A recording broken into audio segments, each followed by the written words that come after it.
નમસ્કાર મિત્રો, હું છું આપનો પ્રિય મિત્ર જયસુખભાઈ બારૈયા અને આજે 31 ડિસેમ્બર. તો આપ સૌને એક સાયબર ફ્રોડ વિશે ટૂંકી માહિતી આપી છે કે 31ના દિવસે તમને હેપી ન્યૂ યરના મેસેજ આવશે.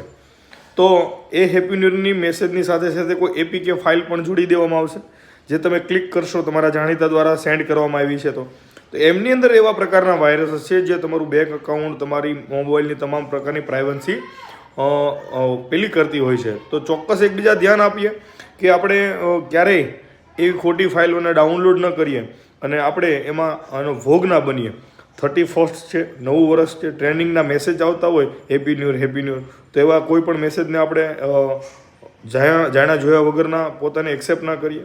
ગુજરાતની અંદર છેલ્લા 30 દિવસમાં 121 કરોડ રૂપિયા સાયબર ગઠિયાઓ દ્વારા ટ્રાન્સફર કરાવી લેવાનો અથવા તો લઈ લેવામાં આવ્યા છે.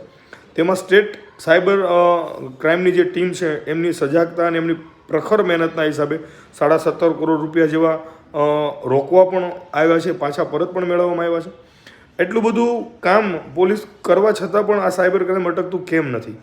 કેમ કે હાલ મોબાઈલની પ્રાઇવસી તમારા હાથમાં છે. મોબાઈલમાં તમે કઈ વસ્તુને અલાઉ કરો છો, કઈ વસ્તુને ડાઉનલોડ કરો છો, એ પોલીસના હાથની વાત નથી.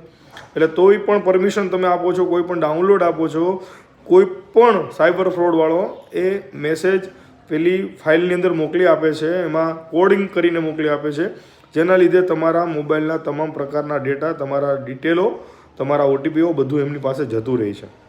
તો હાલના સમય પ્રમાણે જે મુદ્દો ટ્રેડિંગ છે સાયબર ફ્રોડનો, એના વિશે આપણે જાગૃત બનીએ, આપણા પરિવારને જાગૃત કરીએ, આપણા મિત્ર સર્કલને જાગૃત કરીએ અને વધુમાં વધુ આ વિડીયોને શેર કરીએ અને આપણે એકબીજાની માહિતી આપલે કરીએ. અને જો આવી સચોટ માહિતી આપને મળતી રહેશે તો જ આપણે આ સાયબર ફ્રોડને અટકાવી શકશું. બાકી બહુ અઘરી વસ્તુ છે અને બહુ વસ્તુને જાણવા જેવી છે. જ્યારે તમારું અકાઉન્ટ સાફ થઈ જશે, જ્યારે તમારા કોઈ મિત્રનું, તમારા ભાઈનું અકાઉન્ટ સાફ થશે, ત્યારે તમને ખબર પડશે કે આ વસ્તુ ના બનવી જોઈએ. તો આપણે જાગૃત બનીએ, સુરક્ષિત બનીએ અને સાયબર ફ્રોડને અટકાવવા માટે આપણે પૂરતા પ્રયત્નો કરીએ.